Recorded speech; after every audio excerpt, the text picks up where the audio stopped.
We're going to read a poem, an excerpt from a poem called The Cuillins, which is the highest mountains on the Isle of Skye.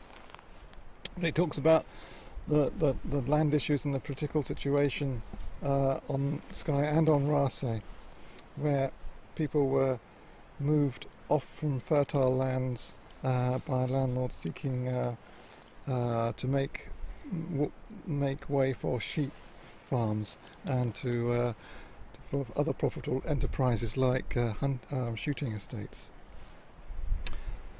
And behind us we're going to move towards Hallaig, which is another one of the cleared villages, which was cleared in about 1850 50 or so, and the people were moved across to they had to emigrate, they had to take a ship from Edinburgh to Australia.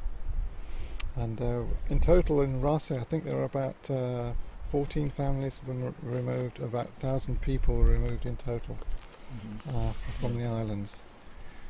And this poem we're going to read is quite a long poem, but we're not going to read it all because that would take about an hour. So we'll read an excerpt from it. But Sarley was very involved with socialism when he wrote this. He was just a young man. He was only about 27 when he wrote this poem, 28 when he started writing this poem in Edinburgh.